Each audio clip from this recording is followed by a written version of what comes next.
68ના મહિલા મોરચાના બહેનોના સ્નેહ મિલનના કાર્યક્રમમાં આપણા મંચ પર બિરાજમાન આપણા રાજ્ય સરકારના વરિષ્ઠ મંત્રી બેન શ્રી ભાનુબેન બાબરિયા, આપણા લાડીલા મેયર બેન શ્રી નૈનાબેન, આપણા જુજારુ ધારાસભ્ય ભાઈ શ્રી ઉદયભાઈ કાનગડ, રાજકોટના આપણા બીજા ધારાસભ્ય શ્રી દર્શિતાબેન શાહ, અમદાવાદથી આપણી વચ્ચે પધારેલા પૂર્વ મંત્રી ડોક્ટર નિર્મલાબેન વાધવાણી, રસીલાબેન સાકરિયા, કંચનબેન સિદ્ધપરા, રુચિતાબેન જોશી, પૂજાબેન પટેલ, રમેશભાઈ પરમાર, આપણા મહામંત્રી અશ્વિનભાઈ મોલિયા, કાર્યકર્તાઓ અને આ બધા જ કાર્યક્રમનું સંકલન કરનાર આપણા કિશોરભાઈ, મંચ પર બિરાજમાન સૌ અન્ય આપણા મોરચાના અને વિવિધ ચૂંટાયેલી પાંખના મહિલા મોરચાની આપણી આગેવાન બહેનો, આપ સૌ વિશાળ સંખ્યામાં ઉપસ્થિત માતાઓ બહેનો, હું અહીંયા આવ્યો ઉદયભાઈ, પછી આપ આવ્યા અને આપની સાથે અશ્વિનભાઈ અને એક બે આગેવાનો આપણે અહીંયા આવ્યા. આખું મંચ એ મહિલાઓ દ્વારા સંચાલિત થતું હોય ને આખી સભા મહિલાઓ દ્વારા સંચાલિત થતી હોય એવું પહેલું દ્રશ્ય વિધાનસભા 68 દેખાડ્યું. એ માટે મોરચાની તમામ બહેનોને, આયોજન કરનાર ટીમને હું અભિનંદન આપું છું, ધન્યવાદ પાઠવું છું. બહેનો, આપ આટલી વિશાળ સંખ્યામાં આજના કાર્યક્રમમાં ઉપસ્થિત છો, પણ આપ બધાએ લગભગ 1.5-2 મહિનાથી પાર્ટીના તમામ કાર્યક્રમોને રોડ ઉપર, ડોર ટુ ડોર કાર્યક્રમોની કોઈ પણ નામના કાર્યક્રમો આવ્યા એ તમામ કાર્યક્રમોને એટલા હોશ અને જોશભેર કર્યા છે કે આજે આપણા આખી લોકસભા અને રાજકોટ મહાનગરની અંદર ખાસ કરીને ચૂંટણીનો જે ટેમ્પો આટલા લાંબા સમય સુધી એક ધારો ટકાવી રાખવા માટે હું મોરચાની તમામ બહેનોને અભિનંદન આપું.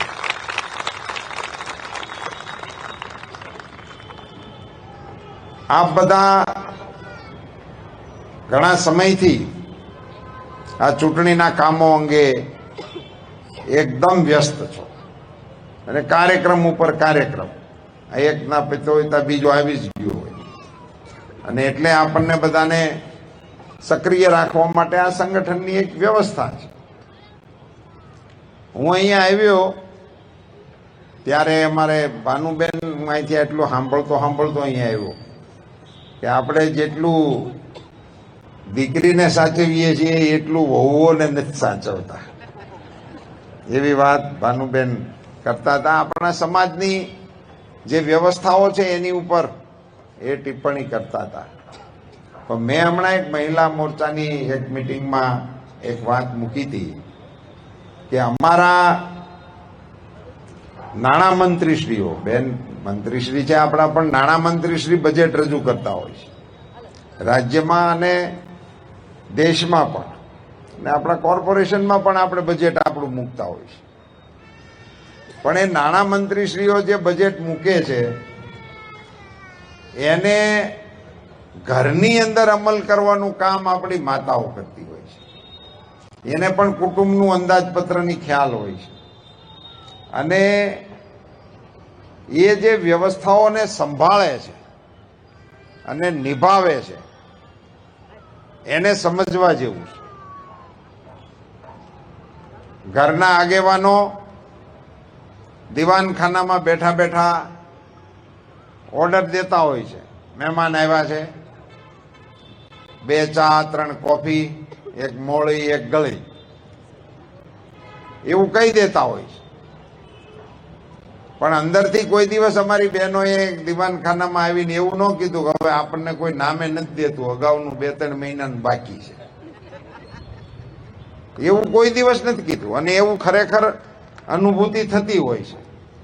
ચા ખાંડના ડબલા ખાલી હોય અને દીવાનખાનામાંથી ઓર્ડર આવી ગયા હોય એવી ઘણી પરિસ્થિતિઓ મેં પ્રત્યક્ષ પણ જોઈ છે અને એનો હું સાક્ષી છું.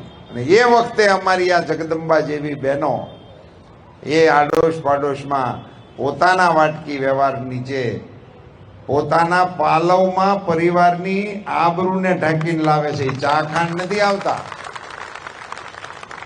એમાં એને ચા ખાંડ નથી હેંગર્યા હોતા, એમાં આપણા પરિવારની આબરૂને ઢાંકી હોય છે. એ રસોડામાં જઈ અને પછી દીવાનખાનામાં પીરસે છે, એટલે અમારી પટલાઈ હાલે છે. એ જે તમારી કુશળતા છે, અને આવી એક કુશળતા તમારામાં છે એવું નહીં, આવી અસંખ્ય કુશળતાઓ છે. અત્યારનો જે સમય ચાલે છે એમાં કોકને 6 વાગે જવાનું, કોકને 8 વાગે જવાનું, કોઈની સ્કૂલનો ટાઈમ 8:30નો, કોઈની સ્કૂલનો ટાઈમ 9 વાગ્યાનો, કોઈનો લંચનો ટાઈમ 11 વાગ્યાનો, કોઈનો લંચનો ટાઈમ 1 વાગ્યાનો. બધાની ખાવા પીવાની ચોઈસ અલગ, ટાઈમ ટેબલ અલગ, બેગ ભરવાની અલગ, સ્કૂલની બેગો તૈયાર કરવાની અલગ, ઓફિસનું તૈયાર કરવાનું અલગ, અને પાછું મફલર ન જડે તો ઠપકો સાંભળવાનું અલગ. આ બધું જ તમે એક સાથે કરો છો. એટલે મેનેજમેન્ટની સ્કિલ ઈશ્વરે તે તમને આપી છે, એવી ભાઈઓને નથી આપી. ભાઈઓ ભલે પોતપોતાના કામમાં એક્સપર્ટ છે, ઘણા કામોમાં બહુ સારી રીતે મેનેજમેન્ટ કરતા હોય છે, પણ પરિવારનું જે મેનેજમેન્ટ છે એ સૌથી અઘરું છે.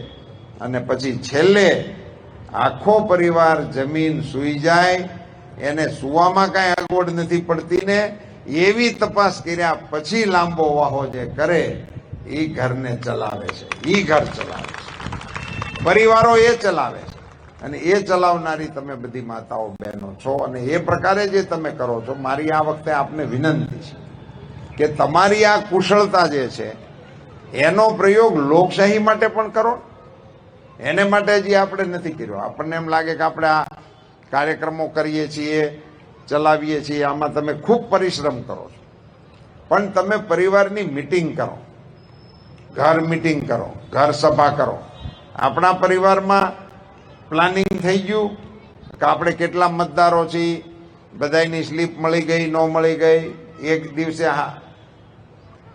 7મી તારીખે આપણે બધા હાજર છીએ, કોઈની ક્યાંય જવા આવવાનું છે, એનું પ્લાનિંગ કરીને બીજું તમારી હારે સંકળાયેલા કેટલા છે જે ઘરમાં કામકાજ માટે આવે છે, એ બધા તમારી હારે એના સંબંધ હોય. ભાઈઓ હારે એને ઓળખાણી નથી હોતી, તમારી હારે એનો વ્યવહાર હોય છે, સંબંધ તમારી હારે હોય છે. એટલા માટે એ બધાની સાથે પણ જેટલાની હારે આપણું પારિવારિક બોન્ડિંગ છે, પારિવારિક જોડાણ છે, એટલા લોકોની ઘર સભા થવી જોઈએ. અને એના બધાની વચ્ચે આપણે કમળની, ગુજરાતની, દિલ્હીની, મોદી સાહેબની વાત મૂકી અને આપણે મતદાન વહેલી સવારે કરવાનું છે એવો વિષય જો તમે બધા ઘેરે ઘેરે ઘર સભા કરીને કરો તો કેટલું સરસ કામ થાય.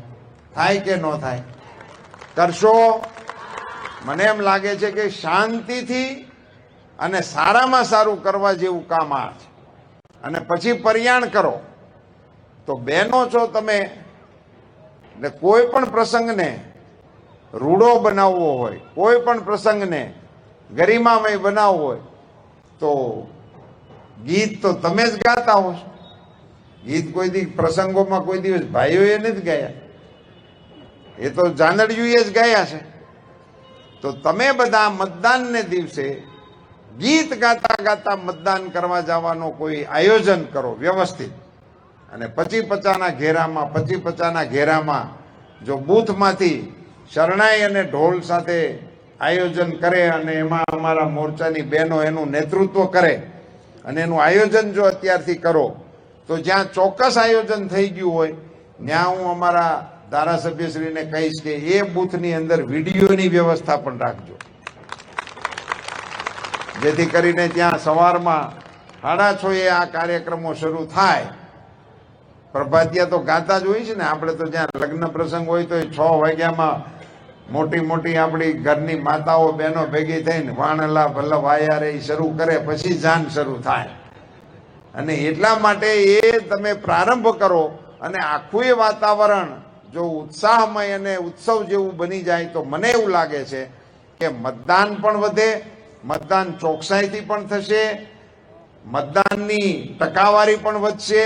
અને પછી જો બહેનોમાં મારો કહેવું એવું છે કે હવે આ વખતે તમે પરિવારનું નેતૃત્વ કરતા હોય એવી રીતે જો મતદાન કરો તો પછી તમારો વિડીયો એવો બનાવો, મારા પરિવારે 100% મતદાન કરી નાખ્યું છે, આપના પરિવારમાં કોઈ બાકી છે? આ જો તમે, કારણ કે પરિવારનું સંચાલન તમે જ કરો છો, એમાં કોઈ શંકાને સ્થાન જ નથી હો. અને એ બહાર ભલે કોઈ ન સ્વીકારે પણ અંદર તો એ બધું ઉદયભાઈ એમ જ ને, પરિવારનું સંચાલન કરવાનું તો આપના હાથમાં જ છે. એટલે એમાં જો તમે આ વખતે આ મતદાનની પ્રક્રિયાને પણ એનો એક હિસ્સો બનાવો તો મને એવું લાગે છે કે મહિલા મોરચા દ્વારા પરિવારનું 100% મતદાનનું નેતૃત્વ અમારી બહેનો કે માતાઓ કરશે તો આખા એ રાજ્યની અંદર મતદાનની નવી ટ્રેન્ડ ઊભી કરવાનું શ્રેય રાજકોટ મોરચાના ખાનામાં આવી શકે એવી સંભાવના છે. નવો ચીલો પડશે. આપણે મહિલા મોરચા દ્વારા ઘણા નવા ચીલા પાડેલા છે. આપણે પેલી મહેંદી, કમળ છાપ મહેંદીનું જે શરૂ કર્યું હતું પહેલી વખત, ત્યારે એ આખા દેશમાં, પછી મહિલા મોરચામાં અને આખા દેશમાં હેલું હતું. એ હતું આપણું ગુજરાતનું મહિલા મોરચાની બહેનોનું જ કામ હતું પહેલી વખત. કઈ બહારની કે એવી કોઈ ચૂંટણીમાં આપણે એનો પ્રયોગ પહેલી વખત કર્યો હતો તે આખા દેશમાં પછી હેલ્યો હતો. એમ આ જો પરિવારનું 100% મતદાન અને એનું નેતૃત્વ આપણી પરિવારની માતાઓ બહેનો તરીકે આપ લો અને પછી તમે આપણા વિડીયો જો તમે બનાવીને મૂકવાનું શરૂ કરો તો મને એમ લાગે છે કે મતદાનની દૃષ્ટિએ ખૂબ સારું આપણે પરિણામ લાવી શકીએ અને આપણી સારામાં સારી લીડ પણ આપણને મળી શકે, એમાં પણ આપ નિમિત્ત બની શકો. બહેનો તરીકે આપ બધાને 2-4 વાતો લોકોની વચ્ચે કરવા માટે ખાલી સ્મરણ કરાવું છું. પાણીના બેડા કોની માથે હતા? બહેનો માથે હતા. એ તો કોઈ ભાઈઓ જાતા જ નહોતા. ઘણા ગામડાના વિસ્તારોમાં તો અડધો દિવસ ખાલી પાણી માટે ફાળવવો પડતો. ચૂલાનો ધુમાડો કોના માટે હતો? બહેનો માટે. દવાખાનાની તકલીફો સૌથી વધારે બહેનોને પ્રોબ્લેમ હતો. આપણા યોગી આદિત્યનાથે ઉત્તર પ્રદેશના માનનીય મુખ્યમંત્રી શ્રીએ ટોયલેટને ઇજ્જત ઘરનું નામ આપ્યું.